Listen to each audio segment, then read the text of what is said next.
Agera Beats.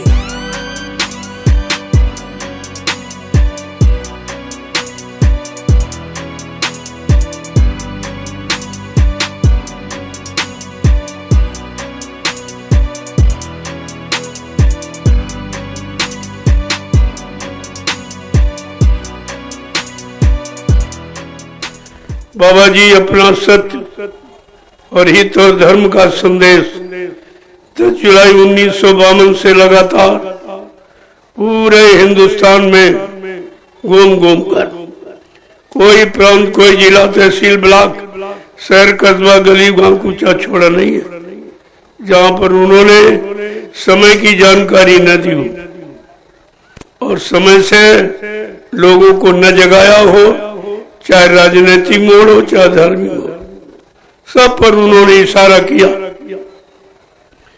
कि समय बड़ा खराब है। इसलिए तुम संत महापुरुषों के वचनों को सुनो, वो तुम्हें जगाने और बचाने दोनों काम करने आए, जगाएंगे और तुम्हें बचाएंगे। अगर उनके वचनों को न सुना तो ये सृष्टि बहुत कम रह जाएगी, ये मानव सृष्टि बहुत कम रह जाएगी। इतने लोग शरीर छोड़ के चले जाएंगे क्योंकि आपने कुदरत को नाराज कर दिया। जो आपने मार काट, हिंसा, चोरी, कत्लेआम, व्यभिचार, कुपचार, झूठ, छल, कपट, बेईमानी, ये जो कि आपने की है, इससे कुदरत सख्त नाराज है और वो कुछ करना चाहती है। कुदरत का काम तुम्हारे हित में नहीं होगा। आप तो इतिहास पढ़ के देखो, जब कुदरत सतयुग में नाराज हुई तो राजा का विनाश हो गया, और जब त्रेता में कुदरत नाराज हुई राजा के गलत कार्यों से तो राजा का विनाश हो गया। और द्वापर का इतिहास कह रहा, जब उस समय बात नहीं मानी अच्छी नेक भली तो उस राजा कंस का विनाश हो गया। कि राजा की तरफ से जब जब धर्म की हानि होती है, मानवता, इंसानियत समाप्त हो जाती है, प्रेम, प्यार, मोहब्बत, सेवा, दया, सदाचार, परमात्मा की यादगार मानव के दिल दिमाग से चली जाती है और मानव के मन मस्तिष्क से माँ, बहन, बेटी, बहन की परख पहचान समाप्त हो जाती। तो हमारा इतिहास क्या कह रहा कि परमात्मा की तरफ से कोई न कोई शक्ति मनुष्य रूप में आती जाती है हमारे आपके सुधार के लिए, हमें आपको सही सच्चे रास्ते पर खड़ा करके और उसको सच्चाई और सुख शांति का अनुभव कराने के लिए। यह सब बड़ा विचारणीय विषय आज के इस युग में तो किसी की समझ में नहीं कुछ आ रहा। कोई अच्छी सच्ची बात एक तो कोई कहने वाला नहीं, और संत महापुरुष अगर कहते तो कोई सुनने वाला नहीं, कोई मानने वाला नहीं, कोई अपनाने वाला नहीं। तो फिर लाभ आपको कैसे मिलेगा? सुख शांति का लाभ आपको कैसे मिलेगा? तुम्हें 72 साल से केवल भाषणों पर जिंदा रखा जा रहा, प्रवचनों पर जिंदा रखा जा रहा। नेता भाषण कर रहा, महात्मा प्रवचन कर रहा, और इससे कुछ हुआ नहीं और न कुछ होने वाला है। ये सुनाने बताने से नहीं, करने और कराने से होगा। जब कराने वाला आ जाएगा और सही सच्चे काम की रूपरेखा तैयार कर देगा, और जो लोग सही सच्चे अच्छे काम को अपना लेंगे तो सुख शांति मिल जाएगी। सुख शांति कहीं रखी थोड़ी है, या किसी बाजार से तुम देश से खरीद के ले आओगे, वो तो तुम्हारे अंदर। लेकिन तुम्हें अपने अंदर का ज्ञान नहीं है, इसी अंदर के ज्ञान को आध्यात्मिक ज्ञान कहते हैं और बाहर के ज्ञान को भौतिक ज्ञान कहते हैं। तो भौतिक भी जिसके लिए रात दिन आप प्रयास प्रयत्न करते हो, तो भौतिक सुख भी आपको नहीं मिला। इस भौतिकता में भी आप परेशान हैं, तरह तरह की बीमारी, तरह तरह के झगड़े, तरह तरह की दुर्घटनाएं, अकाल मौतें, ये सब देख लीजिए आपके साथ। तो तुम्हारा भौतिकवाद क्या कर रहा है? तुम्हें दुख तकलीफ परेशानी दे रहा।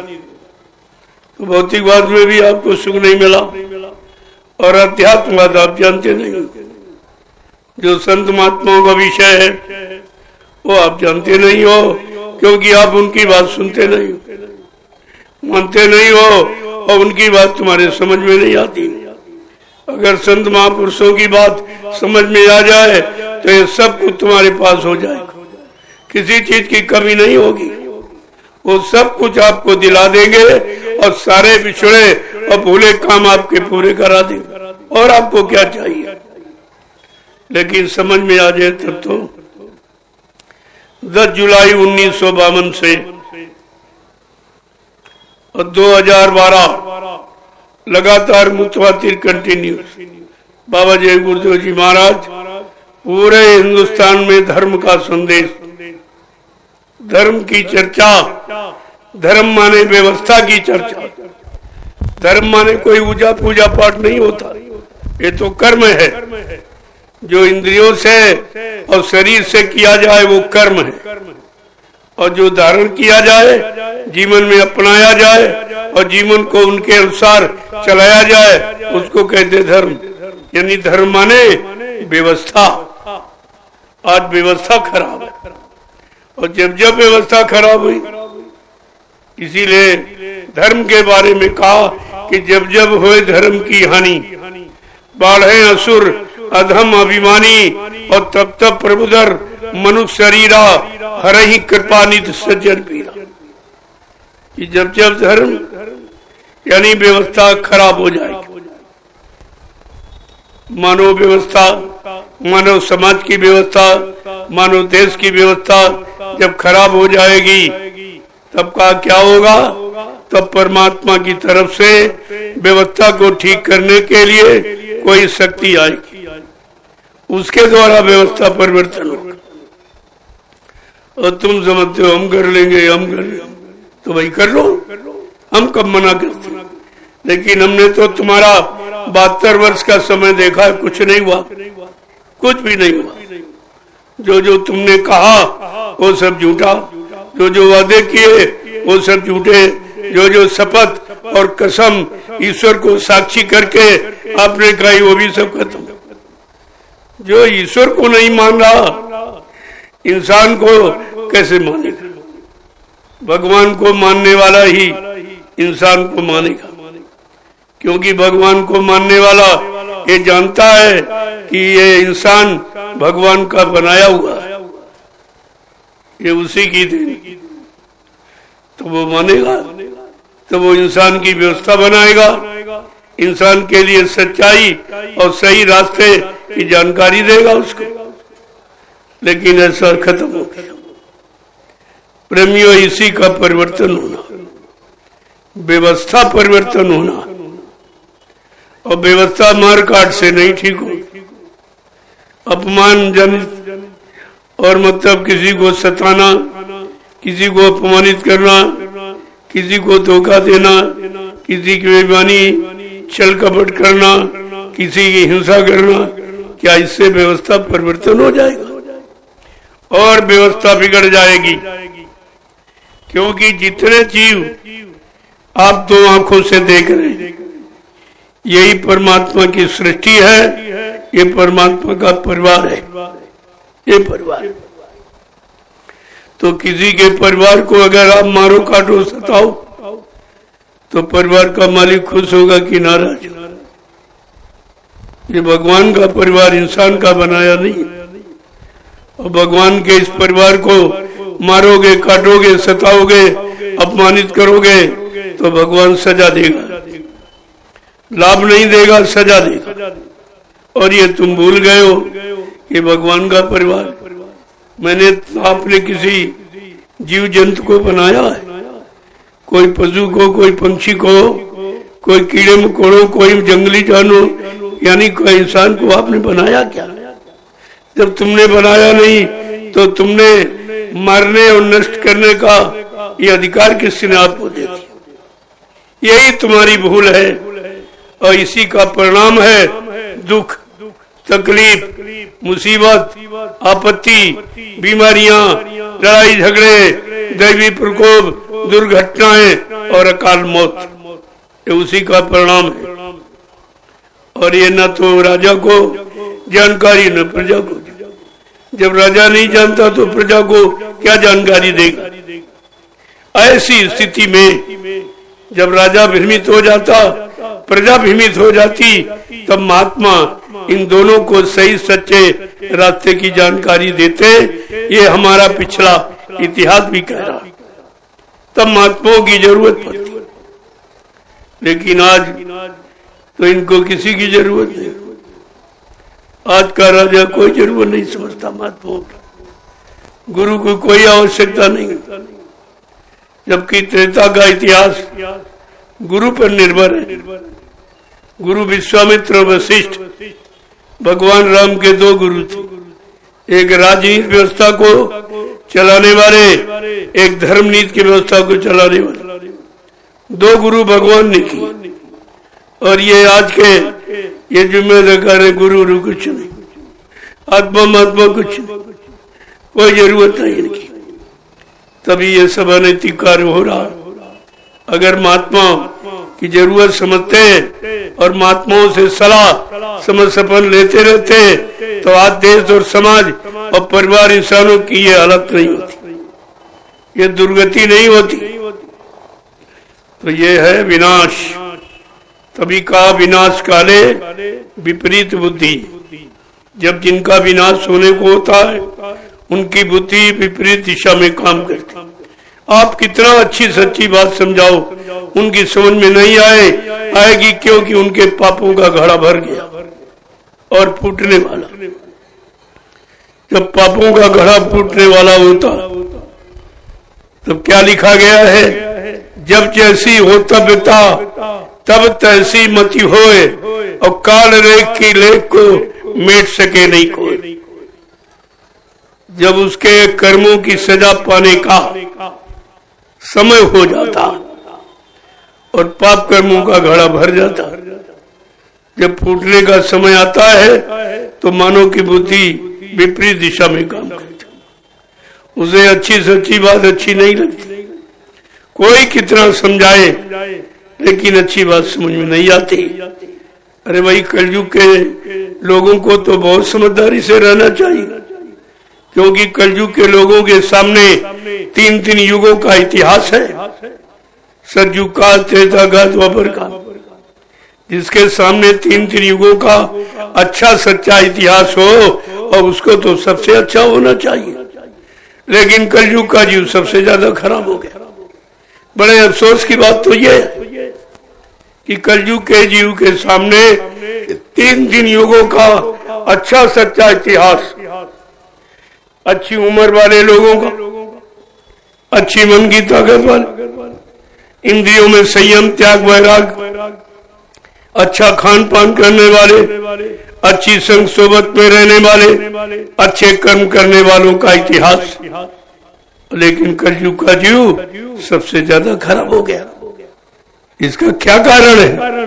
कि हमने आपने किसी युग की बात को नहीं माना, सिद्धांतों को, वसूलों को, अच्छी नेक भली बात को हमने माना ही नहीं, सीखा ही नहीं। इसलिए हमारा मानव जीवन संघर्ष में आके, परेशानियों में गुजर, बीमारियों से घिर गया है, दुर्घटनाओं में एकदम सराबोर हो गया है। आपको इस पर विचार करना चाहिए।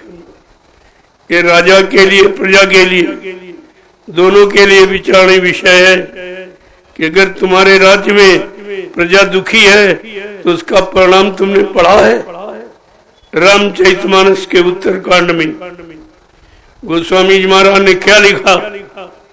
जा सुराज प्रिय प्रजा दुखारी, सो न पवस नरक अधिकारी। जिसके राज पे प्रजा दुखी होगी वो राजा नरक में जाएगा। क्या इन्होंने ये नहीं पढ़ा? श्री राम को मानने वाले क्या श्री रामचरितमानस को नहीं पढ़ा आपने? उनके वचनों को नहीं सुना? अरे श्री राम ही श्री रामचरितमानस है और श्री रामचरित मानस ही श्री राम है, ये भूल गया। तो आपने उनको नहीं माना, अपने लोभ लालच को माना कि भगवान को आगे करके अपना लोभ लालच स्वार्थ हल करेंगे। लेकिन तुम्हें यह नहीं मालूम है भगवान या किसी शक्ति को अपने स्वार्थ का आधार बनाकर अगर कोई लाभ लोगे तो कुदरत भारी मार लगाएगी।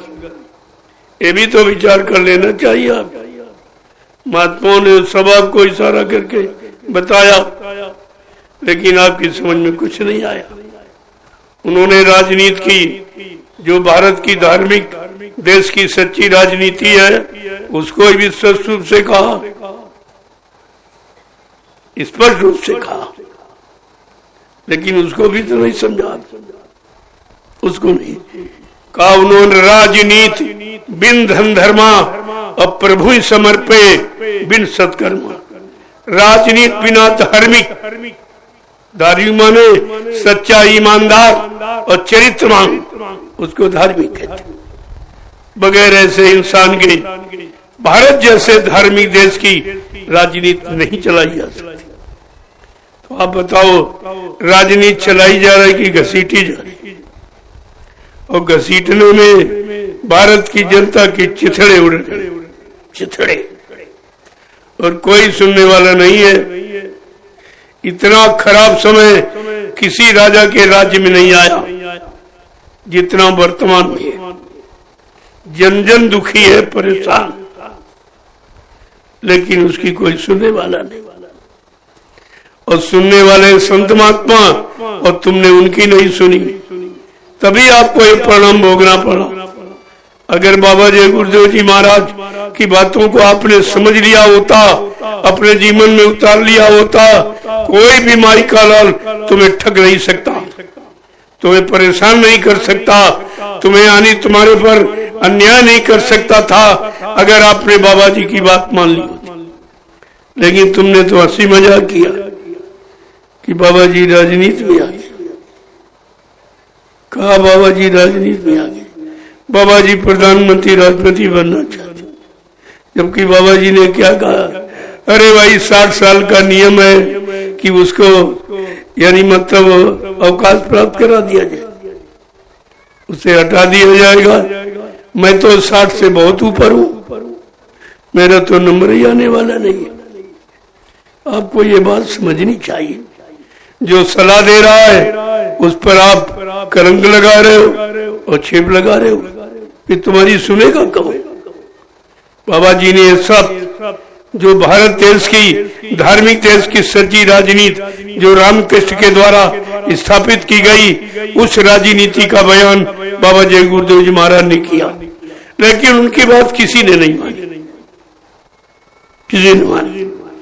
जब वो सच्चाई की बात कहने लगे, कांग्रेस का शासन था, उस समय मुसम्मत भारत की प्रधानमंत्री थी, वो बाबा जी की बातों पर नाराज हो गई कि हमारे राज्य में रहकर महात्मा हमारी जैसी क्यों नहीं कहती।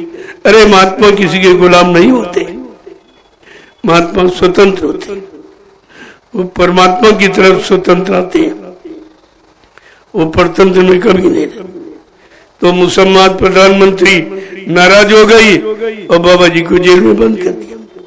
आपातकालीन इमरजेंसी लगाकर बाबा जी को जेल में कर दिया। ऐसे सम्राट मालिक को जेल दी जा रही, परिणाम कितना खराब होगा।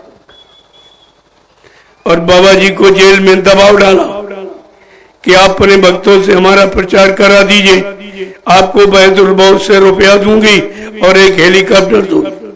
बाबा जी ने कहा, अरे होश में है तू किससे बात कर रही है? अगर तुझको अपनी अमीरी पर गर्व है तो मुझको अपनी फकीरी पर नाज है। तो इस जिस्म को कहीं बंद कर ले, लेकिन आत्मा वो मेरी है, वो मैं जहां चाहूंगा निकाल के ले जाऊंगा, तो कुछ नहीं कर सकती। ये फिर भी अंदरूनी राज उस मूर्ख की समझ में नहीं आया ये क्या कह रहे। उसने बाबा जी को बेड़ी हथकड़ी पहना दी इतना कहने पर बेड़ी हथकड़ी बहरा दी और बीच में डंडा लगा दिया कि बाबा जी ने बैठ पाए न सो पाए लेट पाए। इतनी कड़ी सजा जो चोर डकैत कतली को दे जाती वो सम्राट महापुरुष को दी जा रही। परिणाम कितना खराब होगा ये भूल गई मुसलमान। 128 गोली शरीर पर पड़ी, सारे चिथड़े उड़ गए, उसका मांस बटोरा गया था। ये महात्माओं के साथ दुर्व्यवहार करने का ये परिणाम है। इमरजेंसी सब बता रही है, तो आपको समझना चाहिए सब, ये सब आपको ध्यान में रखना। क्या क्या नहीं किया महात्माओं के साथ, क्या क्या सजा नहीं दी इन लोगों ने। राज के लोभी और कुर्सी के भूखे, इन्होंने महात्माओं को क्या क्या सजा नहीं दी। ये तो आगे आने वाला इतिहास सब जानकारी देगा। ये तो सब आपके सामने हुआ। अभी इमरजेंसी 75 में लगी थी, 1975 में इमरजेंसी लगा दी, तमाम महात्माओं को बंद करिए। क्या ये भारत के कानून के अनुसार है? जो आप बताते हो कि कानून डॉक्टर भीमराव अंबेडकर ने लिखा, क्या उनके कानून में ये है कि इमरजेंसी आपातकालीन बिना किसी स्थित परिस्थिति के लगाकर और महात्माओं को सजा दी जाए, महात्माओं को जेल में बंद कर दिया जाए? ये परिणाम कितना इसका बुरा हुआ कि उसके चिथड़े उड़ गए जिसने सजा दी। ये तो इतिहास आपके सामने है। महात्मा संतों को परेशान करने पर कुदरत क्या सजा देती है? उसके शरीर के चिथड़े चिथड़े। ये सब इतिहास आपके सामने है। और जिसने जिसने किया और सब वो इस समय परेशान है। कांग्रेस शासन ने बाबा जी को जेल में बंद किया, वो भी उत्तर प्रदेश साफ ही हो गया, एकदम साफ। इसके बाद और एक स्त्री का शासन आया, उसने मथुरा आश्रम पर कहा बहुत आश्रम जगह बाबा जी के पास, इसमें चमड़ा उद्योग खुलवाएंगी। ये कहा तो उसका आज नामो निशान मिट गया, कहीं नाम नहीं उसका। और जब ये लीला हुई अभी 18 में, तब इसने राज को छिपाया देखकर भी। जो नकली पुतला बना के लाया गया उसको उस वक्त के प्रशासन ने पूरा देखा, लेकिन वोट के लालच में चुप हो गया, सच्चाई को छिपा दिया। परिणाम यह कि उनका भी राज चला गया, उनका भी चला गया। अब एक ही बाकी है जिसने कुछ नहीं किया, वो ये सबसे ज्यादा खराब कर रहा। वो तो महात्माओं की एक भी बात नहीं मान रहा, केवल ऊपर ऊपर तो सम्मान करता है। वो लाल पीले कपड़े दाढ़ी बाल का सम्मान करता है, लेकिन संतों की कोई पहचान ये नहीं है। कोई कपड़े से, कोई दाढ़ी बाल से और कोई जात बिरादरी से ये संत महापुरुषों की पहचान नहीं की जाती। उनकी पहचान तो उनके काम से होगी।